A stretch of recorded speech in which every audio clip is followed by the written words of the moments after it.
السلام عليكم ورحمة الله. الحمد لله رب العالمين، والصلاة والسلام على أشرف المرسلين وعلى آله وصحبه أجمعين.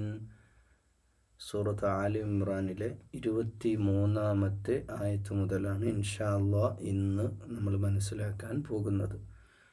أعوذ بالله من الشيطان الرجيم. بسم الله الرحمن الرحيم. ألم تر إلى الذين أوتوا نصيبا من الكتاب يدعون إلى كتاب الله ليحكم بينهم ثم يتولى فريق منهم وهم معرضون. ألم تر إلى الذين أوتوا نصيبا من الكتاب. കിതാബ് എന്നൊരു ഭാഗം കിട്ടിയ ആൾക്കാർ, ജൂതന്മാരും ക്രിസ്ത്യാനികളും, ആ പരമ്പരയിലുള്ള എല്ലാ പ്രവാചക പരമ്പരയിലും ആല ഇമ്രാൻ കുടുംബത്തിലെ അല്ലെങ്കിൽ ബനി ഇസ്രായേലിലെ ആ പരിശുദ്ധ പ്രവാചകന്മാരുടെ പരമ്പരയിൽ വന്നിട്ടുള്ള നാടുകളിലെ ജനങ്ങളെയാണ് ഇവിടെ ഉദ്ദേശിക്കുന്നത്. അതിൽപ്പെട്ട പുരോഹിതന്മാർ, അവർക്കിടയിലുള്ള ജീവിതം ലിയഹ്കുമ ബൈനഹും, അവർക്കിടയിലുള്ള എല്ലാ കാര്യത്തിലും ഒത്തുതീർപ്പായിട്ട് വേദഗ്രന്ഥങ്ങളൊക്കെ വന്ന സമയത്തൊക്കെ ഒന്നെങ്കിൽ അവർ യച്ചവല്ല അവർ അള്ളാഹിൻ്റെ ദീനിലേക്ക് ക്ഷണിച്ച സന്ദർഭത്തിലൊക്കെ യുദ്ആഉന ഇലാ കിതാബില്ലാ, അള്ളാഹുവിൻ്റെ ഗ്രന്ഥത്തിലേക്ക് ശരിയായ വഴിയിലേക്ക് അവരെ ക്ഷണിച്ചപ്പോഴൊക്കെ അവരത് നിന്നൊക്കെ വഴി തിരിഞ്ഞ് നടന്നു. മാത്രമല്ല അവർ പിന്മാറി അവരുടേതായ ഇഷ്ടങ്ങൾക്ക് പിന്നാലെ പോയി. അപ്പം ഭൗതികതയാണ്, ക്ഷണികമായ ജീവിതത്തിൽ ദുനിയാവ് മതി എന്നുള്ള ഒരു ധാരണയിൽ അവരങ്ങനെ കഴിച്ചു കൂട്ടുകയാണ്. അവരെ സംബന്ധിച്ചിടത്തോളം അവർക്ക് വേണ്ട, അള്ളാഹുവിൽ വിശ്വാസമൊക്കെ ഉണ്ട്, പക്ഷെ ആ വിശ്വാസത്തിലപ്പുറത്തേക്ക് തൻ്റെ ജീവിതവുമായിട്ട് ഒരു ബന്ധവും ഈ ദീനിന്, ഈ ഖുർആനിന്, അല്ലെങ്കിൽ അവരുടെ ഇഞ്ചീലിന്, സബൂറിന്, തൗറാത്തിനൊന്നും വേണ്ടതില്ല എന്ന നിലപാടാണ് വേദക്കാരായിട്ടുള്ള ആളുകൾ, അഹ്ലുൽ കിതാബുകാരായ ആളുകൾ, അവരുടെ നിലപാട് അതായിരുന്നു. ذلك بأنهم قالوا لن تمسنا النار إلا أياما معدودات. അല്പ ദിവസം മാത്രമേ ഞങ്ങളെ ഇനി അഥവാ ഞങ്ങളെ നരകത്തിലിട്ടാൽ തന്നെ ഞങ്ങൾക്ക് കുറച്ച് ദിവസമേ നരകത്തിലൊക്കെ നിൽക്കേണ്ടി വരുള്ളൂ. ഞങ്ങൾ അള്ളാഹ് പ്രത്യേകം തിരഞ്ഞെടുത്തവരാ. ഇപ്പം മൂസാ അലൈഹി സ്വലാമിൻ്റെ ഒക്കെ നാട്ടുകാരായ ആളുകൾ, ഇസ്രായേൽ സമൂഹമൊക്കെ എന്തുമാത്രം ഈ കാര്യത്തിൽ നമ്മൾ സൂറത്തുൽ ബഖറയിൽ നമ്മൾ ചർച്ച ചെയ്ത കാര്യമാണ്. അപ്പോൾ അങ്ങനെയുള്ള ഒരു തരം ധാരണ അവരുടെ മനസ്സിലുണ്ട്. വഗറഹും ഫീ ദീനിഹിം മാ കാനൂ യഫ്തറൂൻ. എന്നാൽ അവരുടെ ഈ യഫ്തറുണ്ടല്ലോ, അവരെന്നെ കെട്ടിച്ചമച്ചുണ്ടാക്കിയ കഥയാണ് അതൊക്കെ. അത് അവരെന്നെ വറഹും, അവരെ തന്നെ വഞ്ചനയിൽ അവരെന്നെ പെടുത്തിയിരിക്കുകയാണ്. അതൊക്കെ വെറും വർത്താനം മാത്രമേ ഉള്ളൂ. അതൊന്നും പരലോകത്ത് യാതൊരു ഗുണമുള്ള കാര്യമല്ല. അള്ളാഹു ഏതെങ്കിലും ആളുടെ മതം നോക്കിയോ, നമ്മളെ മലയാളി എടുക്കുകയാണെങ്കിൽ തങ്ങൾ കുടുംബം സയ്യിദ് കുടുംബമാണ്, നമ്മൾ സ്വർഗത്തിൽ അങ്ങ് ടിക്കറ്റ് എടുത്ത് വെച്ചിരിക്കുകയാണ്, അല്ലെങ്കിൽ നിങ്ങൾ വലിയ ഇമാമാണ്, വലിയ ഖുർആൻ ക്ലാസ് എടുക്കുന്ന ആളാണ്, നിങ്ങളൊക്കെ എന്തായാലും സ്വർഗത്ത് പോകും, നിങ്ങൾ നെഞ്ചന നിസ്കരിക്കുന്ന ആളല്ലേ, നിങ്ങൾ ഹാജിയാരല്ലേ, ഇതൊന്നും അല്ല അള്ളാഹ് പരിഗണിക്കുന്നത്. അള്ളാഹു കർമ്മം മാത്രമാണ്. അടുത്ത ആയത്തിൽ فكيف إذا جمعناهم ليوم لا ريب فيه ووفيت كل نفس ما كسبت وهم لا يظلمون. കസബത്ത് എന്ന വാക്ക് കണ്ടില്ലേ? കസബത്ത്, നിങ്ങളെന്താ സമ്പാദിച്ചത് അത് പരലോകത്തുണ്ടാവും. നമ്മളിങ്ങനെ നമ്മുടെ ഇഷ്ടത്തിനനുസരിച്ച് എന്തെങ്കിലുമൊക്കെ പറഞ്ഞുകൊണ്ടൊന്നും ആരും രക്ഷപ്പെടാൻ പോകുന്നില്ല. അത് ജൂതന്മാരാവട്ടെ, ക്രിസ്ത്യാനികളാവട്ടെ, ഇനി ലോകത്തെ ഏത് ദർശനത്തിൻ്റെ ആൾക്കാരാവട്ടെ, ഇനി മുസ്ലിങ്ങളാവട്ടെ, നമുക്കൊക്കെ ഉള്ളൊരു ധാരണ ഉണ്ട്, നമ്മളൊക്കെ മുസ്ലിങ്ങളാണ്, നമ്മൾ കുറേയൊക്കെ നരകത്തിൽ കിടന്നാലും പിന്നെ സ്വർഗത്ത് പോകും. അങ്ങനൊന്നും ആരും വിചാരിച്ചിട്ട് കാര്യമില്ല. കൃത്യമായി സമ്പാദ്യം നമ്മുടെ അടുത്തുണ്ടോ, നമ്മൾ രക്ഷപ്പെടും. ഇപ്പോൾ ചില എയർപോർട്ടിലൊക്കെ ഇന്ന എമൗണ്ട് കയ്യിലുള്ളവരെ മാത്രമേ അങ്ങോട്ട് കിടത്തി വിടുന്ന, അല്ലെ തിരിച്ച് അടുത്ത ഫ്ലൈറ്റിൽ ഇങ്ങോട്ട് തന്നെ വിടുന്ന ഒരവസ്ഥയൊക്കെ ഉണ്ടായി എന്നാണ്. പല എയർപോർട്ടിലും പല രാജ്യത്തും എൻ്റർ ചെയ്യണേ തന്നെ ബാങ്ക് ബാലൻസ് ഇത്ര വേണമെന്നാണ്. ഒരു ഉദാഹരണം പറയണം. അപ്പം അതുപോലെ നമ്മുടെ ജീവിതത്തിൽ നമ്മൾ അമല് ചെയ്ത് നമ്മൾ നേടിയിട്ടുള്ള സൽക്കർമ്മങ്ങളില്ലേ, ആ സൽക്കർമ്മങ്ങൾ ഉണ്ടെങ്കിൽ മാത്രമാണ് പടച്ച റബ്ബിൻ്റെ കോടതിയിൽ നമ്മളെ ഒരു അന്നത്തെ ദിവസം ലാ റൈബ ഫീ, ഒരു സംശയമില്ല, നിങ്ങൾ ഒരുമിച്ച് ചേർക്കുന്ന സന്ദർഭത്തിൽ ഓരോ ആത്മാവ്, ഓരോ നഫ്സും, ഓരോരുത്തർ, ഓരോ ഇൻഡിവിജ്വലും നിങ്ങൾ എന്ത് ഏൺ ചെയ്തു, നിങ്ങൾ എന്ത് സമ്പാദിച്ചു. എന്തായി സമ്പാദ്യം? കർമ്മം മാത്രം പോരാ, കർമ്മം നന്നാവും വേണം. കർമ്മത്തിൻ്റെ പിന്നിലുള്ള ഉദ്ദേശം കഴിഞ്ഞ ക്ലാസ്സിൽ നമ്മൾ സംസാരിച്ചിരുന്നു. കർമ്മത്തിൻ്റെ ഉദ്ദേശം ഇന്നമൽ അഅ്മാലു ബിന്നിയാത്ത് കൂടി ശരിയാവണം. ഉദ്ദേശം നന്നാവാത്ത കർമ്മവും അള്ളാഹു സ്വീകരിക്കൂല. വെറുതെ എന്തെങ്കിലുമൊക്കെ ചെയ്താൽ പോരാ. ആ ചെയ്യുന്നതൊക്കെ അള്ളാഹുവിലേക്കുള്ള നീയത്തിൻ്റെ അടിസ്ഥാനത്തിലായ കർമ്മങ്ങൾ അള്ളാഹു സ്വീകരിക്കുന്നതാണ്. അതുകൊണ്ട് ക്രൈസ്തവരെ, ജൂതരെ, അതുപോലെ തന്നെ മുസ്ലിങ്ങളിൽപ്പെട്ട നമ്മിൽപ്പെട്ട ആളുകളും ആ ഒരു ചിന്തയൊക്കെ നമ്മുടെ മനസ്സിലുണ്ടെങ്കിൽ അതൊക്കെ കളഞ്ഞേക്കൂ. നമ്മൾ ആരും രക്ഷപ്പെടാൻ പോകുന്നില്ല. നമ്മൾ ഖുർആൻ ഓതിയത് കൊണ്ടോ, അതൊക്കെ വേണം, വേണ്ടാന്നല്ല, അതൊക്കെ വേണം, അതിലേക്കുള്ള വഴിയാണ് അതൊക്കെ. നമസ്കാരം, നോമ്പും, സക്കാത്ത്, ഹജ്ജൊക്കെ ഉണ്ടെങ്കിലും നമ്മുടെ കർമ്മം നമ്മൾ എന്തെങ്കിലും സമ്പാദിച്ചിട്ടുണ്ടോ പരലോകത്തേക്ക് എന്ന് ആത്മവിചാരണ നടത്തേണ്ടതുണ്ട്. ഖുലില്ലാഹുമ്മ മാലിക്കൽ മുൽക്കി തുഅ്തിൽ മുൽക മൻ തശാഉ വതൻസിഉൽ മുൽക മിമ്മൻ തശാഉ വതുഇസ്സു മൻ തശാഉ വതുദില്ലു മൻ തശാഉ ബിയദികൽ ഖൈർ ഇന്നക അലാ കുല്ലി ഷൈഇൻ ഖദീർ. നബിയെ പറയുക, നബി സല്ലല്ലാഹു അലൈഹി വസല്ലമയോട് പറയാണ്, നബിയോട് പറയാം. ഇതെന്തിനാണ് ഇങ്ങനെ ഒരു മറുപടി? ഇതൊരു മറുപടിയാണ്. ഇത് ആർക്കുള്ള മറുപടിയാണ്? ഇത് അന്നത്തെ റോം, പേർഷ്യൊക്കെ ആണല്ലോ ആധിപത്യമുള്ള രാജ്യങ്ങൾ. അവരെ സംബന്ധിച്ചിടത്തോളം വലിയ അധികാരവും സമ്പത്തും, ചെയ്യുന്ന യുദ്ധങ്ങളിലെല്ലാം വിജയം. ഇപ്പം ഇവിടെ ബദറിൽ ജയിച്ചു, ശരിയാണ്. അള്ളാഹു ഉണ്ട്, ഈ പ്രപഞ്ചത്തിൻ്റെ സൃഷ്ടാവായ റബ്ബ് നിങ്ങളെ കൂടെ ഉണ്ടായിട്ടും ഉഹദ് യുദ്ധത്തിൽ എന്തേ നിങ്ങൾ തോറ്റുപോയത്? റോമും പേർഷ്യയും ഒക്കെ കണ്ടില്ലേ, എല്ലാ യുദ്ധങ്ങളിലും ജയിക്കുന്നുണ്ട്. ഇതൊക്കെ അന്നത്തെ കളിയാക്കുന്നൊരു പദമായിരുന്നു. അപ്പം ഖുലില്ല, നബിയെ പറയുക, അള്ളാഹുവേ മാലിക്കുൽ മുൽക്ക് നീയാണ്, ആ എല്ലാ സർവത്തിൻ്റെയും ആധിപത്യം നിനക്കാണ്. അള്ളാഹുവേ, ആധിപത്യത്തിൻ്റെ ഉടമസ്ഥൻ നീയാണ്, സർവാധിപതി നീയാണ്. തുഅ്തിൽ മുൽക്കു മൻ തശാ, അതുകൊണ്ട് തന്നെ ഏതൊരു ആധിപത്യം, ഏത് രാജ്യത്തിൻ്റെ രാജാവാകണം, ഏതൊക്കെ പിടിച്ചടക്കണം, എന്തൊക്കെ ജയിച്ചടക്കണം, ഇതൊക്കെ നീ ഇച്ഛിക്കുന്നവർക്കാണ് നീ നൽകുക. വതുൻസിഉൽ മുൽക്കു മിമ്മൻ തശാ, ഇനി ആരൊക്കെയാണോ ആ ഒരു ആധിപത്യം നീക്കിക്കളയാൻ അള്ളാഹു ഉദ്ദേശിക്കുന്നത് അത് അള്ളാഹു ചെയ്യും. നീ ചെയ്യും റബ്ബേ, നീ ചെയ്യും. മിമ്മൻ തശാ വതുഇസ്സു മൻ തശാ വതുദില്ലു മൻ തശാ, ആരൊക്കെയാണ് പ്രതാപിയാക്കാൻ നീ ഉദ്ദേശിക്കുന്നത് നീ അവരെ പ്രതാപിയാക്കുന്നു. നീ ഉദ്ദേശിക്കുന്നവരെ വതുദില്ലു മൻ തശാ, നിന്ദ്യരും ഹീനരുമായി താഴ്ന്നവരായി ആരൊക്കെ അടിച്ച് താഴ്ത്താൻ നീ ഉദ്ദേശിക്കുന്നു അവരെ നീ അടിച്ചു താഴ്ത്തുകയും ചെയ്യും. സമസ്തമായ ബിയദിക്കൽ ഖൈർ, നിന്റെ കരങ്ങളിലാണ് എല്ലാ ഖൈറുമുള്ളത്. അതുകൊണ്ട് ഇന്നക അലാ കുല്ലി ഷൈഇൻ ഖദീർ, എല്ലാ കാര്യത്തിനും കഴിവുള്ളവനാണ് റബ്ബേ നീ. തൂലിജുല്ലൈല, അത് തീർന്നില്ല, അതിൻ്റെ കണക്റ്റഡ് ആണ് അടുത്തായത്. തൂലിജുല്ലൈല ഫിന്നഹാരി വ തൂലിജുന്നഹാറ ഫില്ലൈൽ, അള്ളാഹു രാത്രി പകലിലേക്ക്, പകലിനെ രാത്രിയിലേക്ക് ഇങ്ങനെ പ്രവേശിപ്പിക്കുന്നുണ്ടല്ലോ.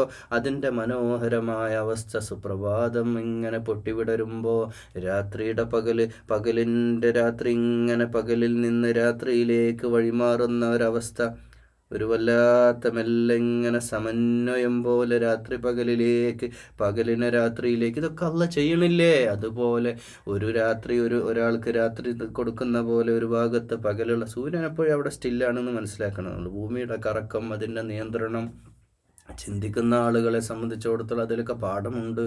ഇതിങ്ങനെ നടക്കുന്ന ഈ ഒരു വലിയ ഈ ഒരു പ്രപഞ്ചത്തിൻ്റെ സംവിധാനങ്ങളൊക്കെ നിയന്ത്രിക്കുന്ന ഈ നിയന്താവാണ്. വതുഖ്രിജുൽ ഹയ്യ, മാത്രമല്ല അങ്ങനെ രാവും പകലും മാത്രമല്ല, വെറുതെ രാവും പകലും ഉണ്ടാക്കില്ല. ഇവിടെ നമ്മൾ കാണുന്ന കാഴ്ച രാത്രി പകലാകുന്നത്, പകല് രാത്രിയാണ്. പക്ഷേ ഈ പ്രപഞ്ചമാകുന്ന ഈ മഹാഭൂമിയെ, ആ സൂര്യനെ ചന്ദ്രനെ സംവിധാനങ്ങളൊക്കെ സൃഷ്ടിച്ച് അതിനെ പരിപാലിക്കുന്ന റബ്ബ് വതുഖ്രിജുൽ ഹയ്യ മിനൽ മയ്യിതി വതുഖ്രിജുൽ മയ്യിത മിനൽ ഹയ്യ. അപ്പോൾ ജീവനുള്ളതിനെ ജീവനില്ലാത്തതിൽ നിന്ന്, രാവിനെ പകലിനെ കടത്തിവിടുന്ന പോലെ ജീവനില്ലാത്തതിൽ നിന്ന് ജീവനുള്ളതിനെ പുറപ്പെടുവിക്കുന്നു, ജീവനുള്ളതിൽ നിന്ന് ജീവനില്ലാത്തതിനെ പുറപ്പെടുവിക്കുന്നു. അവൻ ഇച്ഛിക്കുന്നവർക്ക് വതർസുഖു മൻ തശാഉ ബിഗൈരി ഹിസാബ്, കണക്ക് നോക്കാതെ നീ റിസ്ക് അല്ലാഹു നൽകുന്നവനാണ് റബ്ബേ. അപ്പം മയ്യത്തായി കിടക്കണം, മണ്ണാകുന്ന മയ്യത്താണ്, അത് മണ്ണ് മയ്യത്തായി കിടക്കുകയാണ്. അതിന്നാണ് ജീവൻ, പുതുജീവനായിട്ട് ജീവൻ്റെ തുടിപ്പ് പോലെ ചെടികൾ മുളപ്പിക്കുന്ന അള്ളയാണ്. ഇനി ജീവനായിരിക്കുന്ന സസ്യങ്ങളെ, ജീവിവർഗങ്ങളെ, മനുഷ്യനെ അടക്കം മയ്യത്താക്കുന്നതും റബ്ബാണ്. അപ്പോൾ ഈ ഭൂമിയിലെ നാശം എന്ന് പറഞ്ഞൊരു പ്രോസസ്സ് ഈ ഭൂമിയിൽ നടക്കുന്നുണ്ട്. എല്ലാം നമ്മളെടുത്ത് നോക്കുക, ചെറിയ ആന മുതൽ ഉറുമ്പ് മുതൽ ആന വരെ, ഈ ജീവജാലങ്ങളും ചെടികളും മരങ്ങളും ചില്ലകളും എല്ലാം എടുത്ത് നോക്കുക, എല്ലാം നശിച്ചുകൊണ്ടിരിക്കുന്ന ഒരു ഭാഗത്ത് വളർന്നുകൊണ്ടിരിക്കുന്ന. ഇതൊക്കെ അള്ളാഹു ചെയ്യുന്നതാ. അതുകൊണ്ട് റിസ്ക് അള്ളാഹു നൽകുന്നതാ. ഇപ്പോൾ റിസ്ക് തടയപ്പെട്ടതിൻ്റെ പേരിൽ, ഈ ഒരു വഹദ് യുദ്ധത്തിൽ ചെറിയൊരു പരാജയം ഏറ്റുവാങ്ങിയതിൻ്റെ പേരിലൊന്നും ഇസ്ലാം തകരാൻ പോകുന്നില്ല. അള്ളാഹു റിസ്ക് നൽകുമെന്നതിൻ്റെ പ്രഖ്യാപനം പോലെ. അങ്ങനെ ഈ ആയത്തിനെ വ്യാഖ്യാനിക്കേണ്ടത്. لا يتخذ المؤمنون الكافرين أولياء من دون المؤمنين. സത്യവിശ്വാസികൾ ഇത് വേറെ തെറ്റിദ്ധരിക്കപ്പെട്ടൊരായത്താണ് എന്ന് ആദ്യം പറഞ്ഞിട്ട് പറയാം. ലാ യത്തഖിദിൽ മുഅ്മിനൂനൽ കാഫിരീന ഔലിയ, നിങ്ങൾ ഔലിയാക്കളായിട്ട്, അടുത്ത ആൾക്കാരായിട്ട് മുഅ്മിനീങ്ങളെ മാത്രമേ നിങ്ങൾ വെക്കാൻ പാടുള്ളൂ. ഇതിനെ നമുക്ക് 2-3 രീതിയിൽ ഇതിനെ വ്യാഖ്യാനിക്കേണ്ടതുണ്ട്. ഒന്ന്, ആ കാലത്ത് യുദ്ധം നടക്കുന്ന സമയത്ത് പല സംഭവങ്ങളുണ്ടായത്. അതായത് നബി സല്ലല്ലാഹു അലൈഹി വസല്ലമയുടെ മദീനത്ത് വന്ന് ആത്മബന്ധം ഒക്കെ പറഞ്ഞിട്ട്, പഴയ മക്കക്കാരനല്ലേ എന്നൊക്കെ പറഞ്ഞ് വലിയ ആളായി നിന്ന് ചാരപ്പണിയെടുത്തതിൻ്റെ ഒരുപാട് ബുദ്ധിമുട്ടുണ്ടാക്കി മദീനക്കും. മദീനയിൽ എത്ര ആൾബലമുണ്ട്, മദീനയെ നമുക്ക് അറ്റാക്ക് ചെയ്യാൻ പറ്റുമോ, എങ്ങനെ വരണം, ഇങ്ങനെയുള്ള എല്ലാവിധ ചാര സന്ദേശങ്ങളുമായിട്ട് തിരിച്ചു പോകുന്ന ആൾക്കാർ ഇങ്ങനെ നല്ല പിള്ള ചമഞ്ഞ് വന്നിട്ട് മദീനത്തു നിന്ന് രഹസ്യം എടുക്കാൻ വന്നിരുന്നു. അപ്പോൾ അവരെ സൂക്ഷിക്കുക എന്നതുകൂടി ഇതിലുണ്ട്. 2, ഈ ദുനിയവിയായ ഉദ്ദേശങ്ങൾ, പല ഗോത്രങ്ങളും സമ്പത്ത് ഉദ്ദേശിച്ചിട്ടും, അല്ലെങ്കിൽ മക്ക ജയിച്ചടക്കാൻ പോകുന്നുണ്ട് എന്ന ഉദ്ദേശവും, അല്ലെങ്കിൽ മദീനയിൽ അധികാരം കിട്ടുന്നൊക്കെ ഉദ്ദേശിച്ചിട്ടൊക്കെ ദീനിലേക്ക് കൂടിയവരുണ്ടായിരുന്നു. അവരൊക്കെ സത്യവിശ്വാസികളാണ് എന്ന രീതിയിൽ വിശ്വാസികൾ പരിഗണിച്ചു. പക്ഷെ അവർ ഉഹദ് യുദ്ധത്തിൽ ചതിച്ചു. 1000 വരുന്ന ആളുകളിൽ 300ഓളം ആളുകൾ തിരിച്ച് ആ യുദ്ധത്തിൽ പങ്കെടുക്കാതെ പിന്തിരിഞ്ഞു. വിശ്വാസികൾക്കല്ല, സൈന്യത്തിന് സ്വാഭാവികമായിട്ടൊരു സൈന്യം എന്നുള്ള നിലയ്ക്ക് ഒരു വീര്യം ചോർന്നു പോകുന്ന ഒരവസ്ഥ ഉണ്ടാവും. അത് സ്വാഭാവികമാണ്, മാനുഷികമാണ്. അങ്ങനെ ഒരു സംഭവമൊക്കെ അതിലുണ്ടായി. അപ്പോൾ അതിലൊക്കെ അപ്പുറം നമ്മളൊരു കാര്യം ആലോചിച്ച് നോക്കുക. നമ്മുടെ കാര്യം ആലോചിച്ച് നോക്കുക. നമ്മുടെ ഈ നാട്ടിൽ നമ്മൾ അന്യമതസ്ഥരായ മതമല്ല ഇവിടെ പറയുന്നത് കേട്ടോ, കാഫിർ എന്നാണ്. അപ്പോൾ ഒരു മതവിശ്വാസി ഒരിക്കലും കാഫിറായിക്കൊള്ളണമെന്നില്ല. അപ്പോൾ ഇവിടെയുള്ള നാട്ടിലുള്ള അതൊക്കെ നമ്മൾ വളരെ തെറ്റിദ്ധരിക്കപ്പെട്ട സംഭവം. നാട്ടിലുള്ള ഒരു ഹിന്ദുവിനെ സുഹൃത്താക്കരുത് എന്നല്ല ഇവിടെ പറഞ്ഞത്. ഒരു ക്രിസ്ത്യാനിയെ സുഹൃത്താക്കലെ, സിഖുകാരനോ മറ്റേതെങ്കിലും ഒരു മതവിഭാഗത്തിൽപ്പെട്ട ആളെ സുഹൃത്താക്കരുത് എന്നല്ല പറഞ്ഞു. കാഫിർ എന്ന് പറഞ്ഞാൽ കാഫിറിന് വലിയൊരു വിവക്ഷയുണ്ട്. ഇവിടെയുള്ള ഒരു ഹിന്ദു കാഫിറല്ല. അപ്പോൾ അങ്ങനെ മനസ്സിലാക്കണം. നമ്മൾ അങ്ങനെ മനസ്സിലാക്കാതെ പോയാൽ വലിയ അബദ്ധവും ഒരു വലിയ സാമൂഹിക ദുരന്തവുമാണ് കേരളത്തിൽ ഉണ്ടാവാൻ പോകുന്നത്. കേരളത്തിൽ അങ്ങനെ ചില ആളുകളെങ്കിലും, ചില മുസ്ലിങ്ങളെങ്കിലും അങ്ങനെയൊക്കെ വിചാരിച്ച് വെച്ചിട്ടുണ്ട്. ചിലപ്പോൾ കുട്ടികളോടൊക്കെ ചോദിച്ചാൽ അവർ പറയും ഹിന്ദുക്കൾ കാഫിറല്ലേ. സത്യത്തിൽ നമ്മൾ മനസ്സിലാക്കേണ്ട ഒരു യാഥാർത്ഥ്യം, കാഫിർ എന്ന് പറഞ്ഞാൽ അള്ളാഹിൻ്റെ ദീനിനെ പൂർണ്ണമായും മനസ്സിലാക്കിയിട്ട് അത് ഉൾക്കൊണ്ടിട്ട് മദ്രസയിൽ പഠിച്ചിട്ട്, അങ്ങനെ മലയാളത്തിൽ പറയാം കുറച്ചുകൂടെ മദ്രസയിൽ പഠിച്ചിട്ട് ദീന് മനസ്സിലാക്കിയിട്ട് അള്ളാഹിൻ്റെ മുമ്പിൽ സുജൂദ് ചെയ്യാതെ നടക്കുന്നവരാ കാഫിർ. മനസ്സിലായില്ലേ? അതായത് അള്ളാഹിൻ്റെ ദീനനുസരിച്ച് നടക്കാമെന്ന് മനസ്സിലാക്കി സത്യദീൻ എന്താ, മുഹമ്മദ് റസൂലുള്ളയുടെ കൽപ്പനകൾ എന്തൊക്കെയാണ്, ഇസ്ലാം കാര്യങ്ങളും ഈമാൻ കാര്യവും ഒക്കെ മനസ്സിലാക്കി പഠിച്ചിട്ട് സക്കാത്ത് കൊടുക്കണം എന്ന് അറിഞ്ഞിട്ട് സക്കാത്ത് കൊടുക്കാതെ, പലിശ വാങ്ങരുതെന്ന് അറിഞ്ഞിട്ടും പല രീതിയിലുള്ള ന്യായീകരണ വിദണ്ഡവാദങ്ങൾ നിരത്തിയിട്ട് പലിശയുമായിട്ട് ബന്ധപ്പെടുന്ന അവനാ കാഫിർ. അല്ലാതെ ഇതൊന്നും അറിയാതെ ഒരു ഹിന്ദു കുടുംബത്തിൽ സനാതന മൂല്യങ്ങളുമായിട്ട് ജീവിച്ച്, ഞാൻ വളരെ കുറച്ച് അതിവൈകാരികമായിട്ട് ഇത് വിഷയം പറയാം, കാരണം പലർക്കും ഇത് നല്ല ധാരണ ഇല്ല. പലരും തെറ്റിദ്ധാരണയില്ല ഇതൊക്കെ കാണുന്നിട്ട്. അങ്ങനെയുള്ള ഒരു ഹിന്ദുവിനോട് സൗഹൃദ ബന്ധം വേണ്ടെന്നല്ല ഖുർആൻ പറയുന്നത്. നമ്മൾ സത്യനിഷേധികളായ, ഇസ്ലാമിനോട് വൈര്യം പുലർത്തുന്ന, എല്ലാം അറിഞ്ഞിട്ടും ഇസ്ലാമിനെ ഇകഴ്ത്താനും ഇസ്ലാമിൻ്റെ തകർച്ച മാനസികമായി ആഗ്രഹിക്കുകയും അത് പിന്നിൽ നിന്നും മുന്നിൽ നിന്നും പ്രവർത്തിക്കുകയും ചെയ്യുന്ന ആളുകൾ, അവരോട് നിങ്ങൾ കമ്പനിക്ക് പോകണ്ടെന്നാണ് പറയുക. കമ്പനി എന്ന് പറഞ്ഞാൽ ഇവിടെ ഔലിയ എന്നാണ്, ആത്മസുഹൃത്തുക്കളായിട്ട് അവരൊക്കെ. നിങ്ങൾ സുഹൃത്തും ആത്മസുഹൃത്തും വേറെ, സ്വദീഖ് എന്നുള്ള പദം വേറെ ഖുർആനിലുണ്ട്, അറബ് ഭാഷയിലുണ്ട്, ജമീലുണ്ട്. പക്ഷെ ഇവിടെ ഔലിയ എന്ന് പറഞ്ഞ് നിങ്ങളിപ്പം മക്കേന്ന് ആരെങ്കിലുമൊക്കെ അവിടെ വന്ന് വല്ലാതെ കെട്ടിപ്പിടിച്ച് ആലിംഗനം ചെയ്തിട്ട് നിങ്ങളെ അവിടെ മദീനത്ത് വന്നിട്ട് നമ്മൾ പഴയ സുഹൃത്തുക്കളല്ലേ എന്നൊക്കെ പറഞ്ഞാൽ അവിടെ അങ്ങനെ അവിടെ കൂടുമ്പോൾ അവർ ചാരപ്പണിക്ക് വേണ്ടി വന്നതാണ്. അത് അള്ളാഹ് അവരെ ബോധ്യപ്പെടുത്തുക. ദൂനിൽ മുഅ്മിനീനെ അല്ലാത്ത ആളുകളെ ഈമാനോട് അള്ളാഹിൻ്റെ മുമ്പിൽ 5 വക്ത് നിസ്കരിക്കുന്നത്. ഇത് വേറൊരു കാര്യം കൂടെ സൂചിപ്പിക്കുകയാണ്. നിങ്ങൾ പലപ്പോഴും നമ്മൾ ഇവിടെ വർഗീയത അല്ല കേട്ടോ, ഇവിടെ ഒരു വിഷയം പറയാം. നമ്മളിപ്പോൾ ഒരു 2 ഹോട്ടൽ കണ്ടു. ഒന്നൊരു മുസ്ലിം പേരുള്ള മുസ്ലിം ഹോട്ടൽ, ഒന്നൊരു ഹിന്ദു ഹോട്ടൽ. സാധാരണയായിട്ട് നമ്മൾ കേരളത്തിലെ മലയാളികൾ സാധാരണ ഒരു ബിരിയാണി കഴിക്കണമെങ്കിൽ മുസ്ലിം ഹോട്ടലിലും, അതുപോലെ തന്നെ ഒരു മസാല ദോശയും അല്ലെങ്കിൽ ഒരു വടയൊക്കെ ഉള്ള അത് ഹിന്ദുക്കൾ വെച്ചാലാണ്, അല്ലെങ്കിൽ നല്ല സാമ്പാറൊക്കെ കിട്ടുന്ന നല്ലൊരു സദ്യ കഴിക്കണമെങ്കിൽ അവരുടെ ഹോട്ടലിൽ പോകണം. അതാണ് അതിൻ്റെ ശരി. പക്ഷെ ഞാൻ കുറച്ചുകൂടെ അപ്പുറത്തേക്ക് പറയാണ്, അതാണ് ശരി, അതാണ് നമുക്ക് ടേസ്റ്റ്, നമ്മൾ ചെയ്യുന്ന കാര്യമാണ്, അതിലൊന്നും ഒരു തെറ്റുമില്ല. ഓക്കെ, അവരുണ്ടാക്കി നമുക്ക് ഭക്ഷിക്കുന്നതിൽ ഒരു തെറ്റുമില്ല. അപ്പം നമ്മൾ ഇവിടെ ചില വിഷയത്തിൽ ഇപ്പോൾ നമ്മളൊരു ബിസിനസ് ഡീലിലേക്ക് പോവുകയാണ്. നമുക്ക് ഏറ്റവും ഡീല് ഒരു മുസ്ലിമാണ്, 5 വക്ത് നിസ്കരിക്കുകയും അയാൾ തെറ്റൊന്നും ചെയ്യില്ല എന്ന് നമുക്കൊരു ഈമാനുള്ള ഒരു മനുഷ്യനാണ് ബോധ്യപ്പെടും. അയാളുമായിട്ട് ഡീൽ ചെയ്യുന്നതാണല്ലോ നമുക്ക് നല്ലത്. അവിടെ വർഗീയത അല്ല പറയുന്നത്, അത് ക്ലിയർ ആയിട്ട് നമ്മൾ മനസ്സിലാക്കണം. അത് ചില സന്ദർഭത്തിൽ നമ്മൾ ഔലിയാക്കളായിട്ട് വെക്കാൻ, ഈ വിഷയത്തിൽ ഇപ്പോൾ ഔലിയാക്കളായിട്ട് നമ്മൾ ട്രസ്റ്റ് ചെയ്യാൻ പറ്റുന്നത് ഇവരെയാണ്, മുസ്ലിം ആയിട്ടുള്ള ഈ ആളെയാണ് എന്ന് തോന്നി അത് വെക്കാം. അതിൽ തെറ്റൊന്നുമില്ല. അതിപ്പോൾ അവരുടെ സമുദായത്തിൽപ്പെട്ടവർ അങ്ങനെ തന്നെ ചെയ്യും. എൻ്റെ ഒരു സുഹൃത്ത് പറഞ്ഞിട്ടുണ്ട്, ഒരു ഇലക്ട്രിക് കട നടത്തുന്ന ആളാണ്. അയാളുടെ വീട്ടിൽ, അയാളുടെ ഷോപ്പിൽ ഇടയ്ക്കിടയ്ക്ക് അവിടെ ആ ഏരിയയിൽ മൊത്തം ഒരു ഇന്ന മതവിഭാഗത്തിൽപ്പെട്ട ആളുകളാണ്. അവർ വന്നിട്ട് മുസ്ലിം ആയിട്ടുള്ള ഇദ്ദേഹത്തിൻ്റെ സ്ഥാനങ്ങളൊക്കെ പർച്ചേസ് ചെയ്ത് കഴിഞ്ഞിട്ട് പേര് ചോദിച്ചു അവർ ആ സാധനം അങ്ങനെ തന്നെ അവിടെ വെച്ചിട്ട് ഇറങ്ങി പോകുന്നു. അതൊക്കെ അങ്ങനെയൊന്നും വർഗീയത ഒരിക്കലും ഇസ്ലാം ഒരു മുസ്ലിമിന് ചേർന്നതല്ല. അങ്ങനെ വർഗീയത ഉണ്ടാവാനും പറഞ്ഞിട്ടില്ല. അതൊന്നുമല്ല ഇവിടെ പറഞ്ഞിട്ടുള്ളത്. അങ്ങനെ ഏതെങ്കിലും വ്യാപാര ബന്ധത്തിൽ ഏർപ്പെടുന്ന വിഷയത്തിലോ ഒരു സാമൂഹിക ജീവിതത്തിൻ്റെ ഭദ്രതയെ ബാധിക്കുന്ന രീതിയിലൊന്നുമല്ല. അടിസ്ഥാനപരമായിട്ട് ഔലിയ എന്ന പദം ഈ രീതിയിലുള്ള ആത്മമിത്രമാക്കി നമ്മുടെ രഹസ്യങ്ങളൊക്കെ ചോർത്തി കൊടുക്കുന്ന ഒരവസ്ഥയിലേക്ക് നമ്മൾ വെക്കരുത് എന്നേ പറഞ്ഞിട്ടുള്ളൂ. അവരുമായിട്ട് യാതൊരു വ്യക്തിതലത്തിലോ ഏതെങ്കിലും രീതിയിലോ വെറുപ്പോ വിദ്വേഷമോ നമുക്ക് ഉണ്ടാകാൻ പാടില്ല എന്ന് ചേർത്ത് പറയാണ്. ഇത് വളരെ ഏറെ പേര് ദുർവ്യാഖ്യാനം ചെയ്ത ആയത്താണ്. അതുകൊണ്ട് നമ്മളത് മനസ്സിലാക്കണം. ഇത് യുദ്ധസമാനമായൊരു സാഹചര്യത്തിൽ, പ്രത്യേകിച്ച് അവിടെ ഉണ്ടായിരുന്ന ഈ ചാരപ്രവർത്തികൾക്ക് വേണ്ടി മക്കത്തുനിന്ന് മദീനയിലേക്ക് വന്ന സന്ദർഭത്തിൽ, കാഫിറുകൾ വന്ന സമയത്ത് വന്ന ആയത്താണ്. അതിനെ ദുർവ്യാഖ്യാനം ചെയ്യരുത്.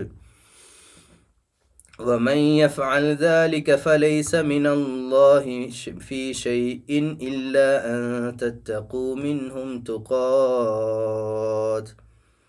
ഇനി ആരെങ്കിലും അങ്ങനെ ചെയ്താൽ ومن يفعل ذلك فليس من الله, അള്ളാഹിൻ്റെ അടുക്കന്ന് അവന് യാതൊരു ബന്ധം, അള്ളാഹായിട്ടുള്ള ബന്ധം ഡിസ്കണക്റ്റായി.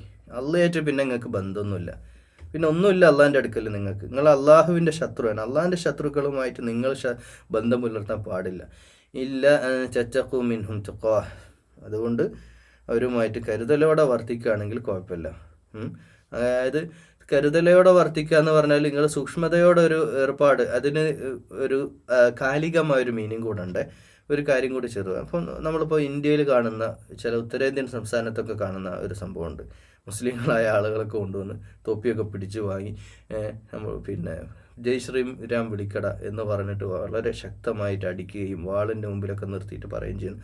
ആ സമയത്ത് ജീവൻ രക്ഷപ്പെടാൻ വേണ്ടി ഒന്ന് ജയ് ശ്രീരാം വിളിച്ചുകൊണ്ടൊന്നും ഒരു തെറ്റുമില്ല എന്ന് തന്നെ നമുക്കിതിനെ വ്യാഖ്യാനിക്കാം. അത് താൽക്കാലികമായ ജാഹലിയത്തിൽ നിന്ന് രക്ഷപ്പെടാൻ അതേ വഴിയുള്ളൂ. ജീവൻ ജീവൻ വരുന്ന സമയത്ത് മനുഷ്യൻ ഏറ്റവും വലുത് ജീവനാണ്. ജീവൻ ഈ വിഷയത്തിൽ വെടിയേണ്ട ആവശ്യമൊന്നുമില്ല. അതായത് ഇപ്പോൾ മദ്യം ഹറാമാണ്, ശരിയല്ലേ? ഹറാമാണ്. പക്ഷെ മദ്യം കുടിക്കാൻ ഒരിക്കൽ അവസരം തന്നിട്ടുണ്ട് അല്ലാഹ്. ഇപ്പോൾ ഒരു ബോട്ടിൽ മദ്യം കയ്യിലുണ്ട്, നമ്മൾ ദാഹിച്ച് മരിക്കാൻ പോവുകയാണ്, കയ്യിലുള്ള മദ്യം മാത്രമേ ഇനിയുള്ളൂ, അത് കുടിച്ചാൽ ജീവൻ നിലനിർക്കും. അപ്പോൾ ആ മദ്യം കഴിച്ചിട്ട് ജീവൻ നിലനിർത്താൻ മാത്രം, അത് ഫുൾ ബോട്ടിൽ കാലിയാക്കാനല്ല, അത് ജീവൻ നിലനിർത്താൻ നിങ്ങൾക്ക് കുടിക്കുന്ന ഹലാലാണ് എന്ന് വെച്ചാൽ. അപ്പോൾ പലിശ അവിടെ ഹലാലാവില്ല കേട്ടോ. അപ്പം ജീവൻ പോണ വിഷയമൊന്നുമില്ലല്ലോ, പലിശ വാങ്ങിയില്ലേ, അവിടെയൊക്കെ നമ്മൾ ശ്രദ്ധിക്കണം. അപ്പോൾ അതുപോലെ ഇങ്ങനൊരു വിഷയം നമ്മുടെ മുമ്പിൽ പ്രതിസന്ധി വരുമ്പോൾ അവിടുന്ന് രക്ഷപ്പെടാൻ തൽക്കാലത്തേക്കൊരു പറഞ്ഞിട്ട്, അല്ലെങ്കിലും മനപരിവർത്തനമല്ലേ വേണ്ടത്. ഇങ്ങനെ തോക്കിൻ്റെ മുന്നിലും അല്ലെങ്കിൽ ഭീഷണിയുടെ മുമ്പിലും അല്ലല്ലോ ആരെയും മതം, അത് മുസ്ലിങ്ങൾ പിന്നെ മറ്റു മതത്തിൽ പോകുന്നതാവട്ടെ മറ്റു മതക്കാർ ഇങ്ങോട്ട് വരുന്നതാവട്ടെ, രണ്ടും അങ്ങനെയാണല്ലോ. അപ്പോൾ അതുകൊണ്ട് അങ്ങനെയുള്ള ജാഹിലിയത്ത്, വിവരക്കേടിൻ്റെ ആൾക്കാർ നമ്മുടെ മുമ്പിൽ വരുമ്പോൾ അതല്ലാതെ വേറെ വഴിയില്ല. അത് നിങ്ങൾ പറഞ്ഞോളൂ, അത് തെറ്റല്ല എന്ന്. അവരുമായിട്ട് അങ്ങനെ ഒരു സുഹൃബന്ധം സൂക്ഷ്മതയോടെ അങ്ങക്ക് ചെയ്യാൻ പറ്റുമെങ്കിൽ ചെയ്തോളൂ എന്ന് തന്നെയാണ് പറഞ്ഞത്. വയുഹദ്ദിറുകുമുല്ലാഹു നഫ്സഹു വഇലല്ലാഹിൽ മസീർ. അള്ളാഹു നിങ്ങൾക്ക് താക്കീത് നൽകുകയാണ്. ഓരോ ആത്മാവിനും നിങ്ങൾ തിരിച്ചു ചെല്ലേണ്ട അള്ളാഹുവിൻ്റെ അടുക്കലേക്ക് തന്നെയാണ്. അതുകൊണ്ട് ഓരോ ആത്മാവും അള്ളാഹു നിങ്ങളെ ഉത്ബോധിപ്പിക്കുകയാണ്, നിങ്ങളെ താക്കീത് സ്വഭാവത്തിൽ നിങ്ങളെ ഉപദേശിക്കുകയാണ്. അത് നിങ്ങൾ മനസ്സിലാക്കണം. അത് ശരിക്കും വാൺ ചെയ്യേണ്ട കാര്യം. അങ്ങനെ ഒരു സംഭവം അവിടെ ഉണ്ടായിട്ടുണ്ട്. മക്ക ടു മദീന ആ സന്ദർഭത്തിൽ പല ചാരന്മാരും അവിടെ വരികയും സംഭവങ്ങൾ ഉണ്ടാവുകയും ചെയ്തിട്ടുണ്ട്. അത് മനസ്സിലാക്കിയതിൻ്റെ അടിസ്ഥാനത്തിലാണ്. ഖുൽ പറയുക നബിയെ, ഇനി അങ്ങോട്ടൊക്കെ നബിയോട് പറയാ, ഇൻ തുഖ്ഫൂ മാ ഫീ സുദൂരിക്കും ഔ തുബ്ദൂഹു യഅലമുല്ലാഹ്. നിങ്ങളുടെ മനസ്സിൽ ചില ആൾക്കാർ മുനാഫിക്കുകളുണ്ട്, കപടവിശ്വാസികളുണ്ട്. നിങ്ങളുടെ മനസ്സിലുള്ളത് നിങ്ങൾ എത്ര ഒളിപ്പിച്ച് വെച്ചാലും അത് പുറത്ത് കാണിച്ചാലും അള്ളാഹു അത് അറിയുന്നുണ്ട്. നിങ്ങൾ നിങ്ങളുടെ സുദൂറുണ്ടല്ലോ, സുദൂർ പറഞ്ഞാൽ ശരിക്കും നെഞ്ചിൻ്റെ ഉള്ളിലാണ്. നമ്മളിപ്പോൾ ഏറ്റവും ഉള്ളിൽ ആരും അറിയാതെ സൂക്ഷിച്ച രഹസ്യങ്ങളില്ലേ, ഇതൊക്കെ അള്ളാഹ് അറിയുന്നുണ്ട്. അത് നിങ്ങൾ പുറത്ത് പറഞ്ഞാലും അത് ഉള്ളിലാക്കി വെച്ചാൽ ആരും അറിയാതെ വെച്ചാലും ഒക്കെ അള്ളാഹു അത് അറിയുന്നുണ്ട്. ആകാശഭൂമികളിലെ സകല രഹസ്യങ്ങളും അള്ളാഹുവിന് അറിവുണ്ട്. വല്ലാഹു അലാ കുല്ലി ഷൈഇൻ ഖദീർ. അള്ളാഹു എല്ലാ കാര്യത്തിനും കഴിവുള്ളവൻ. അതുകൊണ്ട് നിങ്ങളുടെ രഹസ്യമായിട്ടുള്ള ബന്ധങ്ങളുണ്ടല്ലോ, അതൊക്കെ അങ്ങ് നിർത്തിക്കാളൂ. പ്രത്യേകിച്ച് ഔലിയാക്കളാക്കി അവരെ വെക്കേണ്ട കാര്യമൊന്നും. നിങ്ങൾ അവിടുന്ന് പോകുന്നതാ, മദീനത്തേക്ക് വന്നതാ. അവർ വന്നതിൻ്റെ ഉദ്ദേശം നിങ്ങളെ നശിപ്പിക്കാൻ. അതുകൊണ്ട് അവരുടെ മനസ്സിൽ എന്തെന്നും നിങ്ങളുടെ മനസ്സിലെന്തും അള്ളാഹ്ക്കറിയാം. അതുകൊണ്ട് ആരെങ്കിലും രഹസ്യം ചോർത്തി കൊടുക്കുക എന്നുള്ള ഉദ്ദേശത്തിലൊക്കെ വന്ന് നിങ്ങളുടെ അടുത്ത് നിന്ന് സംസാരിക്കണം. നിങ്ങൾ അവരെ സൂക്ഷിക്കണം. ഒരു യുദ്ധ സമാനമായ സാഹചര്യത്തിൽ വരുന്ന ആയത്തുകളാണ്. യൗമ തജിദു കുല്ലു നഫ്സിൻ മാ അമിലത് മിൻ ഖൈരിൻ മുഹ്ദറൻ വമാ അമിലത് മിൻ സൂഇൻ തവദ്ദു യൗമ തജിദു കുല്ലു നഫ്സിൻ. അപ്പോൾ ഓരോ മനുഷ്യനും ഓരോ ആത്മാവും നന്മയും തിന്മയും മാ അമിലത് മിൻ ഖൈരിൻ മുഹ്ദറ, ഓരോ ചെയ്ത നന്മയുടെയും തിന്മയുടെയും ഫലം കണ്ടറിയുന്ന. വമാ അമിലത് മിൻ സൂഇൻ തുവദ്ദു ലൗ അന്ന ബൈനഹാ വബൈനഹു അമദൻ ബഈദ. അങ്ങനത്തെ ദിവസത്തിൻ്റെ പ്രത്യേകത, ആ ദിവസം നന്മയും തിന്മയും എന്താണോ ഖൈറായിട്ടും അല്ലെങ്കിൽ ആയിട്ടുള്ള തെറ്റായ കാര്യങ്ങളും ഞാൻ ജീവിതത്തിൽ ചെയ്ത എല്ലാ കാര്യങ്ങളും കണ്ടറിയുന്ന ദിവസം. ഈ കണ്ടറിയുക എന്ന് പറഞ്ഞാൽ ഒരു പക്ഷേ നമ്മളിപ്പോൾ പറയില്ലേ, നമ്മളിപ്പോൾ ടി വിയിലൊക്കെ കാണുന്ന അല്ലെങ്കിൽ സിനിമ കാണുന്ന പോലെ ഒരു മനുഷ്യൻ്റെ ജീവിതം എങ്ങനെ കാണിച്ചെങ്ങനെ ഉണ്ടാവും. അപ്പോൾ CCTV-യിൽ നമ്മളൊരു സ്ഥലത്ത് നിന്ന് ഒരു മോഷണം നടത്തി, നമ്മൾ നിഷേധിച്ചു, അത് തെറ്റില്ല, ഞാൻ ചെയ്തിട്ടില്ല. അവിടെ CCTV ഉണ്ടായിരുന്നു, വീഡിയോയിൽ നമ്മളെടുത്ത് കണ്ടു. പിന്നെ നമുക്ക് ആകെ എന്താ ഉള്ളത്? അത് അത് അഡ്മിറ്റ് ചെയ്യുക, അത് സമ്മതിച്ചു കൊടുക്കാമെന്ന് മാത്രമേ നമ്മുടെ മുമ്പിൽ വഴിയുള്ളൂ. അതുപോലെ നാളെ പരലോകത്ത് റബ്ബ് നമ്മുടെ മുമ്പിൽ ഒരു സംവിധാനം ഉണ്ടാക്കുമെന്ന് തന്നെയാണ് ഇവിടെ പറയുന്നത്. എന്ന് വെച്ചാൽ നമ്മുടെ എന്താണോ നമ്മൾ അമല് ചെയ്തത്, നമ്മുടെ കർമ്മം എന്താണെന്ന് ഓരോ മനുഷ്യനും കണ്ടറിയുന്ന ഒരു ദിവസം. അന്നത്തെ ദിവസത്തിൻ്റെ പ്രത്യേകത അതാണ്. എല്ലാവരും അത് മനസ്സിലാക്കും, ഞാനും നിങ്ങളൊക്കെ അത് മനസ്സിലാക്കും. അപ്പോൾ തെറ്റ് ചെയ്ത ആൾക്കാർ ഇതൊന്ന് ദൂരെ ആയിരുന്നെങ്കിൽ, ഇതൊന്ന് ഒഴിവാക്കിയിട്ട് അമിതം ബൈദ, ഇതൊന്ന് അകലെ ആയിരുന്നെങ്കിൽ എന്ന് ആഗ്രഹിച്ചു പോകും. വയുഹദ്ദിറുകുമുല്ലാഹു നഫ്സഹു വല്ലാഹു റഊഫും ബിൽ ഇബാദ്. അപ്പോൾ ഈ യുഹദ്ദിറുകുമുല്ലാ എന്ന് പറഞ്ഞാൽ അള്ളാഹു ഇത് നിങ്ങളെ മുൻകൂട്ടിയുള്ള താക്കീത് നിങ്ങൾക്ക് തരികയാണ്. അള്ളാഹു റഊഫും ബിൽ ഇബാദ്, അള്ളാഹു അടിമയോട് ആബിദീങ്ങളെ നന്നായിട്ട്, റൌഫ് വളരെയധികം ദയാലുവാണ് അള്ളാഹു അടിമകളുടെ കാര്യത്തിൽ. അതുകൊണ്ട് നിങ്ങൾ ഈ ചെയ്യുന്ന തെറ്റ്, ആര് സത്യവിശ്വാസികളല്ലാത്ത കാഫിറുകളുമായിട്ട് ബന്ധം പുലർത്തുകയും രഹസ്യങ്ങൾ ചോർത്തി കൊടുക്കുകയും ഒക്കെ ചെയ്യുന്ന പണിയൊക്കെ നിങ്ങളുടെ ഉള്ളിലുള്ള മുനാഫിക്കുകളെ പ്രത്യേകിച്ച് അഭിസംബോധന ചെയ്യുന്നുണ്ട്. കാഫിറുകളെയും നിങ്ങൾ ചെയ്യുന്ന പണി എന്ന് പറഞ്ഞാൽ അവർ വലിയ തെറ്റാണ് എന്നും, നിങ്ങളുടെ മനസ്സിലുള്ളതെല്ലാം അള്ളാഹു അതിസൂക്ഷ്മമായി സുദൂർ അറിയുന്നുണ്ട്.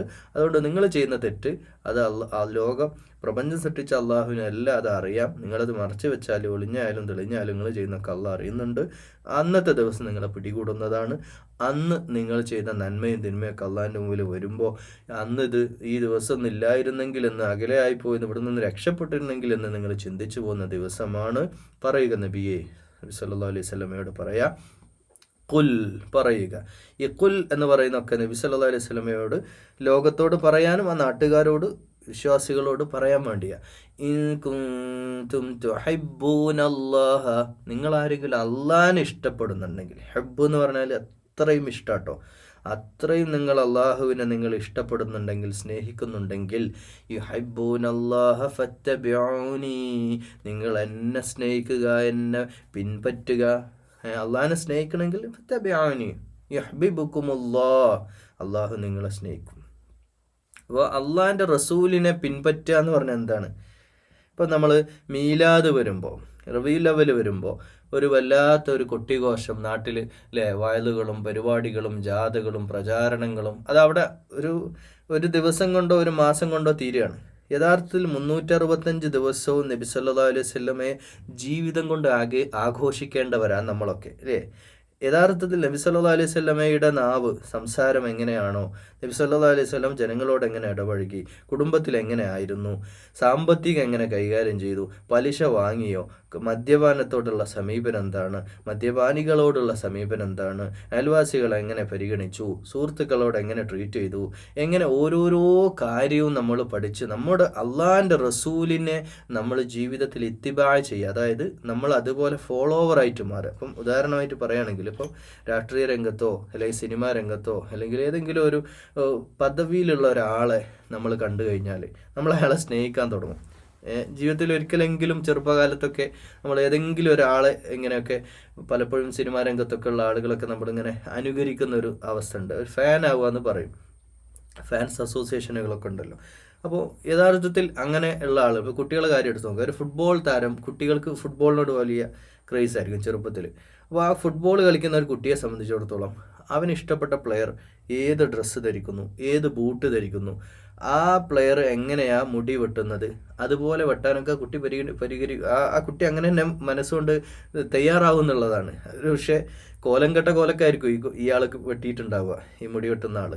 അപ്പോൾ അതുപോലെ ആകാൻ വേണ്ടി അയാൾ ശ്രമിക്കും. എന്ന് വെച്ച് കഴിഞ്ഞാൽ ഒരാളോടുള്ള സ്നേഹം മൂത്ത് അയാളെപ്പോലെ ആകാൻ ശ്രമിക്കുന്നതെങ്കിൽ നബി സല്ലല്ലാഹു അലൈഹി വസല്ലമയോടുള്ള സ്നേഹം അങ്ങനെ ആയിട്ട് മാറണം. നബി സല്ലല്ലാഹു അലൈഹി വസല്ലമയുടെ ജീവിതത്തെയാണ് നമ്മൾ സ്വീകരിക്കുന്നത്. നബി സല്ലല്ലാഹു അലൈഹി വസല്ലമയുടെ മുടി എങ്ങനെയായിരുന്നു, നബി സല്ലല്ലാഹു അലൈഹി വസല്ലമയുടെ മുടി ഇങ്ങനെ ബാക്കോട്ട് ഷോൾഡർ വരെ ഇങ്ങനെ തൂങ്ങിക്കിടക്കുന്നതായിരുന്നു അല്ലേ. നമ്മൾ ഓരോ കാര്യവും നമ്മൾ അതിലേക്ക് പോകാൻ വേണ്ടിയിട്ട് നമ്മൾ ശ്രമിക്കും. അത് നമ്മുടെയൊക്കെ ഇഷ്ടം, നമ്മുടെ ഇഷ്ടത്തെക്കാൾ അപ്പുറം നബി സല്ലല്ലാഹു അലൈഹി വസല്ലമയെ സ്നേഹിക്കുക വഴി നമ്മളൊക്കെ ആ രീതിയിലേക്ക് നമ്മൾ ഓരോ കാര്യവും മാറും. എന്നാലാവട്ടെ ഇവിടെ ഒരു ജോക്ക്, ഒരു തമാശ എന്താണെന്ന് വെച്ചാൽ, നമ്മുടെ പ്രത്യേകിച്ച് മലയാള മണ്ണിൽ കേരളത്തിലെ മലയാളികൾ സ്വീകരിച്ചതൊക്കെ അടിസ്ഥാന വിഷയങ്ങളല്ല, അടിസ്ഥാന വിഷയം മദ്യത്തിൻ്റെ വിഷയമാവട്ടെ, ലഹരി ഉപയോഗിക്കുന്ന വിഷയമാവട്ടെ, പലിശയുമായിട്ട് ബന്ധപ്പെട്ട വിഷയമാവട്ടെ, നാവുമായിട്ട് ബന്ധപ്പെട്ട് എന്തും തോന്നിയത് വിളിച്ച് പറയാം, മാതാപിതാക്കളോട് റെസ്പെക്റ്റ് ചെയ്യണം, ഇതൊന്നും അതൊക്കെ ഇങ്ങനെ പറയാന്നല്ല.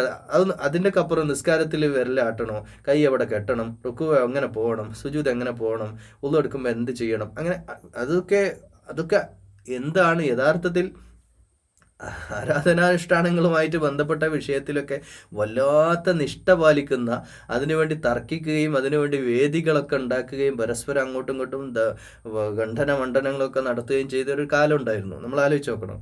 അപ്പോൾ ഒരു അടിസ്ഥാന വിഷയമല്ല, അതൊക്കെ ഒരു ഫിഖ്ഹിപരമായ വിഷയമാണ്. അതൊക്കെ ഇപ്പം മദ്ഹബുകൾ 4 മദ്ഹബുകൾ തന്നെ ലോകത്തുണ്ടാകേണ്ട ആവശ്യമില്ലല്ലോ.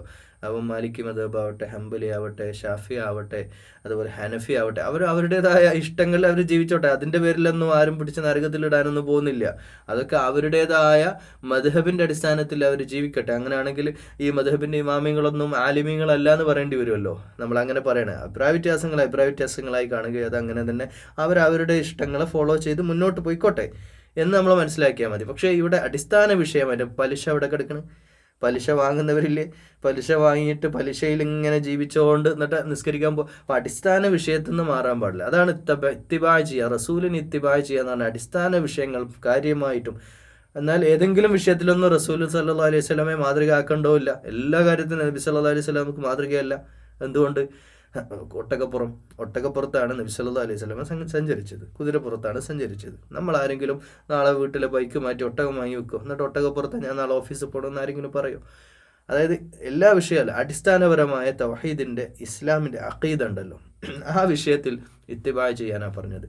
യഹ്ബിബുക്കുമുല്ലാ, അപ്പോൾ അള്ളാഹു നമ്മളെ സ്നേഹിക്കും. വയഗ്ഫിർലക്കും, എന്നിട്ട് നമുക്കൊരു ഓഫറുണ്ട്, നിങ്ങളുടെ ദുനൂബക്കും, പാപങ്ങൾ അള്ളാഹ് പുറത്തു തരും.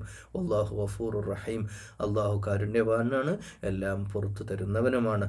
ഖുൽ, പറയുക നബിയെ, പറഞ്ഞു കൊടുക്കുക ജനതയോട്, ഉമ്മത്തിനോട് പറയാ, അത്തിയ അല്ലാഹ വ റസൂൽ, അള്ളാഹിൻ്റെ റസൂലിനെയും അള്ളാഹുവിനെയും അനുസരിക്കുക.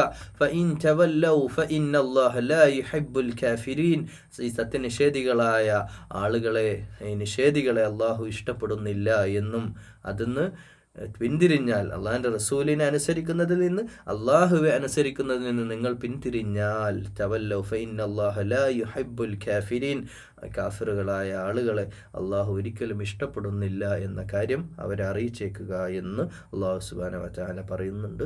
അതുകൊണ്ട് ഇതിൽ കാര്യമായിട്ടും ഈ ക്രൈസ്തവ പാരമ്പര്യമുള്ള അല്ലെങ്കിൽ ജൂത പാരമ്പര്യമുള്ള അവരോടുള്ള അഭിസംബോധനയാണ്. എന്നാൽ മുസ്ലിങ്ങളായ നമ്മളോടും ചില കാര്യങ്ങൾ ഇതിൽ പറയാതെ പറയുന്നുണ്ട്. അതിൽപ്പെട്ട ഒന്നാണ്, നമ്മെ സംബന്ധിച്ചിടത്തോളം അള്ളാഹുവിൻ്റെ ഇഷ്ടമാണ് ഏറ്റവും പ്രധാനം. അള്ളാഹുവിനെ ഇഷ്ടപ്പെടുന്നവർ അള്ളാഹിൻ്റെ റസൂലിനെ ഇത്തിബാ ചെയ്യാൻ നമ്മൾ പരമാവധി പരിശ്രമിക്കുക. ജീവിതത്തിൻ്റെ എല്ലാ മേഖലകളും അള്ളാഹുവിൻ്റെ ഇഷ്ടത്തിനനുസരിച്ച് ആവാൻ വേണ്ടി, ഇതാണോ അല്ലേ ഈ വിഷയം ഓരോ സ്റ്റെപ്പ് വെക്കുമ്പോഴും അള്ളാഹുവേ, ഇത് നിൻ്റെ ദീനിൻ്റെ വഴിയിലുള്ള സത്യമാർഗമാണോ, അതല്ല എൻ്റെ ഇഷ്ടങ്ങളുടെ പിന്നാലെയാണോ ഞാൻ പോകുന്നത് എന്ന ആത്മവിചാരണയോടുകൂടെ അള്ളാഹിൻ്റെ ഇഷ്ടം മാത്രം മനസ്സിലാക്കിക്കൊണ്ട് പരലോക ജീവിതത്തിൽ രക്ഷപ്പെടണമെന്ന ചിന്തയോടുകൂടി അള്ളാഹുവിൻ്റെ മുമ്പിൽ നാളെ നിൽക്കുമ്പോൾ ഞാൻ എന്ത് സമ്പാദിച്ചു എന്ന ഓർമ്മയും ആ ചിന്തയിലുമായിട്ട് ജീവിക്കുക. അള്ളാഹുവേ, സർവശക്തനായ റബ്ബേ, അള്ളാഹുവേ ഞങ്ങളെ സ്വീകരിക്കണേ അല്ലാ. അള്ളാഹുവെ നിൻ്റെ ആബിദീങ്ങളിൽ ഉൾപ്പെടുത്തണേ അല്ലാ. അള്ളാഹുവേ, നിൻ്റെ ഏറ്റവും നല്ല പുണ്യമായ പുണ്യപ്രവർത്തികളിൽ ഏർപ്പെടുന്ന, നല്ല നീയത്തോടെ ഇഖ്ലാസോടെ പ്രവർത്തിക്കുന്ന യഥാർത്ഥ സത്യവിശ്വാസികളിൽ അള്ളാഹുവേ ഞങ്ങളെ ഉൾപ്പെടുത്തണേ അല്ലാ. അള്ളാഹുവേ, ഞങ്ങളുടെ കൽബകങ്ങളെ ശുദ്ധീകരിക്കണേ അല്ലാ. ഞങ്ങളുടെ മനസ്സിനെ ശുദ്ധിയാക്കണേ അല്ലാ. വിശുദ്ധിയുള്ള ജീവിതം നയിക്കാൻ അല്ലാഹുവേ തൗഫീഖ് ചെയ്യണേ അല്ലാ. അറിവ് വർദ്ധിപ്പിച്ച് തരണേ അല്ലാ. ഇൽമ് നല്ല ഉപകാരപ്പെടുന്ന നാഫിആയിട്ടുള്ള ഇൽമിനെ നീ വർദ്ധിപ്പിച്ച് തരണേ അല്ലാ. അല്ലാഹുവേ, ഞങ്ങളുടെ മനസ്സിൽ വിശുദ്ധ ഇസ്ലാമിൻ്റെ ദീനിൻ്റെ എല്ലാ അർത്ഥത്തിലുള്ള ഈമാനികമായ ആവേശവും നിലനിർത്തണേ അല്ലാ. ഈമാൻ കൊണ്ട് ഞങ്ങളുടെ കൽബുകളെ പ്രകാശിതമാക്കണേ അല്ലാ. അല്ലാഹുവേ, ഖുർആൻ്റെ നൂറ് കൊണ്ട് ഞങ്ങളുടെ ജീവിതത്തെ പ്രകാശം കൊണ്ട് നിറക്കണേ അല്ലാ. അല്ലാഹുവേ, ഞങ്ങളുടെ വീട്ടിൽ റഹ്മത്ത് റാഹത്തും ബർക്കത്തും നൽകണേ അല്ലാ. അള്ളാഹുവേ ഞങ്ങളുടെ മക്കളെ സ്വാലിഹീങ്ങളാക്കണേ അല്ലാ. ഞങ്ങളെ ഭാര്യമാരെ സ്വാലിഹാത്തുകളാക്കണേ അല്ലാ. കുടുംബജീവിതത്തിൽ സന്തോഷം തരണേ അല്ലാ. ഒരു ഹറാമിലും ഞങ്ങളെ കൊണ്ടുപോകല്ലേ അല്ലാ. അള്ളാഹുവേ കുടുംബജീവിതത്തിൽ സ്വസ്ഥത നഷ്ടപ്പെട്ട ഒരുപാട് പേരുണ്ട്. ഭാര്യ ഭർത്താക്കന്മാർ തമ്മിൽ 1000 കാതം അകലെയാ, ഒരുപാട് അകന്നകന്നകന്ന് പോയു. അള്ളാഹുവേ ഇത് വല്ലാത്ത വേദനയുണ്ടാക്കുന്ന കാര്യമാ. എന്നും താങ്ങും തണലുമായി അത്താണിയായ ഒരു വസ്ത്രം പോലെ ജീവിക്കേണ്ടവർ വേർപിരിഞ്ഞിങ്ങനെ മാനസികമായി അകന്ന് ജീവിക്കുന്നത് എന്തോ ഒരു കഷ്ടമല്ല. ബന്ധങ്ങളെല്ലാം നന്നാക്കി തരണേ അല്ലാ. ഞങ്ങളുടെ ഭാഗത്തുനിന്ന് നാവ് കൊണ്ടോ പെരുമാറ്റം കൊണ്ടോ അകലുന്ന ഒരു പ്രവർത്തനവും ഞങ്ങളുടെ ഭാഗത്തുനിന്നുണ്ടാക്കല്ലേ അല്ലാ. അള്ളാഹുവേ ബന്ധങ്ങൾ മരിക്കണത് വരെ ഒരു ബെഡിൽ കഴിയേണ്ട ഭാര്യ ഭർത്താക്കന്മാരുടെ ബന്ധങ്ങൾ അള്ളാഹുവേ ചേർത്ത് തരണേ അല്ലാ. തൗഹീദിൻ്റെ പാതയിൽ ദീനിൻ്റെ പാതയിൽ ഞങ്ങളുടെ സൗജിനെ ഇണതുണകളെ ഒരുമിച്ച് ചേർക്കണേ അല്ലാ. ഞങ്ങളുടെ മക്കളെ അള്ളാഹുവേ നിന്റെ മുമ്പിൽ സുജൂദിൽ വീഴ്ത്തുന്ന തഖ്വയുള്ള മക്കളായി സ്വാലിഹീങ്ങളായി മക്കളെ വളർത്തണേ അല്ലാ. അള്ളാഹുവേ വിശുദ്ധ ഖുർആൻ ഇങ്ങനെ പഠിക്കുമ്പോൾ ഇതിൽ നിന്ന് ഓരോ ചരിത്ര കഥകളെ നിന്റെ അധ്യാപനങ്ങളൊക്കെ ഇങ്ങനെ കേൾക്കുമ്പോൾ അള്ളാഹുവേ ഞങ്ങളുടെ ഈമാന് വർദ്ധിപ്പിച്ചു തരണേ അല്ലാ. ഖുർആൻ മുഴുവൻ ഇതുപോലെ കേൾക്കാൻ വേണ്ടി ആയിരങ്ങളാ റബ്ബേ ഇത് കേട്ടുകൊണ്ടിരിക്കുന്നതല്ലാ. അവരുടെ ജീവിതത്തിൽ നീ തഖ്വയുള്ളവരാക്കണേ അല്ലാ. അവരെ നീ ജന്നാത്തുൽ ഫിർദൗസിൽ ഞങ്ങളെ എല്ലാവരെയും ഒരുമിച്ച് ചേർക്കണേ അല്ലാ. ഈ ആധുനികമായ മോഡേൺ ടെക്നോളജി, ഈ സൗകര്യത്തിൻ്റെ സഹായത്താൽ അള്ളാഹുവേ ആളുകൾ ലോകത്തിൻ്റെ പല ഭാഗത്തുനിന്നും ഇതിങ്ങനെ കേൾക്കുന്നുണ്ട്. അള്ളാഹുവേ സന്തോഷമുള്ള കാര്യ. ഞങ്ങളാരും പരസ്പരം കാണുന്നില്ല റബ്ബേ, പരസ്പരം അറിയുന്നില്ല. എല്ലാവരും നിൻ്റെ കലാം കേൾക്കുക റബ്ബേ. അള്ളാഹുവേ ഞങ്ങളെ നീ ജന്നാത്തുൽ ഫിർദൗസിൽ വെച്ച് ഒരുമിച്ച് ചേർക്കണേ അല്ലാ. അവിടെ വെച്ചിട്ട് ഈ സംസാരത്തെ പറ്റി നിൻ്റെ കലാം വിശദീകരിച്ചതിനെ പറ്റിയൊക്കെ ഇൻഷാ അല്ലാ ഞങ്ങൾക്ക് ചർച്ച ചെയ്യാനുള്ള മഹാഭാഗ്യം നൽകണേ റബ്ബേ. അള്ളാഹുവേ ഖുർആൻ്റെ അഹ്ലുകാരാക്കണേ അല്ലാ. അള്ളാഹുവേ ഞങ്ങളുടെ മനസ്സിൻ്റെ ഉള്ളിൽ ഈമാൻ കൊണ്ട് നിറക്കണേ അല്ലാ. വിശ്വാസത്തെ പൂർത്തിയാക്കി തരണേ അല്ലാ. അള്ളാഹുവേ നിൻ്റെ മുമ്പിൽ 5 വക്ത് സുജൂദ് ചെയ്യുന്ന നന്ദിയുള്ള അടിമയാക്കണേ അല്ലാ. അള്ളാഹുവേ ഹറാമിലേക്ക് ഞങ്ങളെ വഴി നടത്തല്ലേ അല്ലാ. ഹറാമിലേക്ക് പോകാൻ എന്തെങ്കിലും ചിന്തയൊക്കെ ഞങ്ങളുടെ ജീവിതത്തിൽ ഉണ്ടാകുമ്പോൾ നീ ഞങ്ങളെ തടയണേ, നീ ഞങ്ങളെ കാക്കണേ അല്ലാ. ഹലാലായ ഒരു ജീവിതം നയിക്കാൻ തൗഫീഖ് ചെയ്യണേ അല്ലാ. അള്ളാഹുവേ ഞങ്ങളുടെ കുടുംബത്തിലെ ഓരോ അംഗത്തെയും നീ ഹിദായത്തിലാക്കണേ അല്ലാ. മാതാപിതാക്കളെ നല്ല രീതിയിൽ നല്ലപോലെ അവരെ സേവിക്കാനുള്ള ഭാഗ്യം തരണേ അല്ലാ. അവരുടെ മനസ്സിലൊരു വിഷമം ഉണ്ടാക്കല്ലേ അല്ലാ. അവരുടെ മുഖത്ത് അവരുടെ കണ്ണുനീര് വീഴുന്നത് ഞങ്ങൾ കാരണമാക്കല്ലേ അല്ലാ.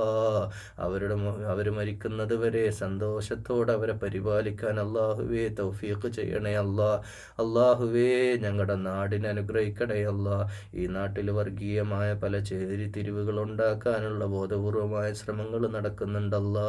അള്ളാഹുവേ നീ രാജ്യത്തെ കാക്കണേ അല്ലാ. എല്ലാ നല്ല മനുഷ്യരെയും നല്ല രീതിയിൽ സൗഹൃദത്തോടെ സ്നേഹത്തോടെ ഒരുമിച്ച് നിലനിർത്തണേ അല്ലാ. അള്ളാഹുവേ മുസ്ലിം സമുദായത്തെ നീ കാക്കണേ അല്ലാ. ഈ സമുദായത്തിൽ മുസ്ലിമായതിൻ്റെ പേരിൽ അള്ളാഹുവേ പല നാടുകളിലും അള്ളാഹുവേ ഇറക്കി ഓടിക്കപ്പെടുന്നവർ, അള്ളാഹുവേ പരീക്ഷണങ്ങളുടെ മേലെ പരീക്ഷണങ്ങളുമായി വെല്ലുവിളികൾ, അള്ളാഹുവേ സ്വന്തം വീട്ടിൽ നിന്ന് ഇറങ്ങിപ്പോകേണ്ടി വരുന്നവർ, അള്ളാഹുവേ ശരീരമാസകല മുറിവേറ്റ് മരണപ്പെട്ടവർ, അള്ളാഹുവേ രക്തസാക്ഷിത്വത്തിൻ്റെ പ്രതിഫലം നൽകണേ അല്ലാ. അക്രമികളെ നീ ഒന്നെങ്കിൽ നിൻ്റെ മുമ്പിൽ സുജൂദിൽ വീഴ്ത്തണം, അല്ലെങ്കിൽ അവർക്ക് ഏറ്റവും കഠോരമായ ശിക്ഷ തന്നെ ദുനിയാവിൽ വെച്ചും പരലോകത്തും നീ നൽകണമല്ലോ. അല്ലാഹുമ്മ ഗഫിർ ലിൽ മുഅ്മിനീന വൽ മുഅ്മിനാത്ത് വൽ മുസ്ലിമീന വൽ മുസ്ലിമാത്ത് വൽ അഹ്യാഇ മിൻഹും വൽ അംവാത്ത് ഇന്നക മുജീബുദ് ദഅവാതി യാ ഖാദിയൽ ഹാജാത്ത്. اللهم ربنا أجرنا من النار. اللهم ربنا اغفر لنا ذنوبنا يا رب العالمين. اللهم ربنا آتنا في الدنيا حسنة وفي الآخرة حسنة وقنا عذاب النار. اللهم ربنا تقبل منا يا رب العالمين. اللهم رب اغفر لنا ذنوبنا يا رب العالمين. اللهم أعنا على ذكرك وشكرك وحسن عبادتك يا رب العالمين. اللهم رب زدنا علما نافعا وعملا متقبلا ورزقا حلالا طيبا.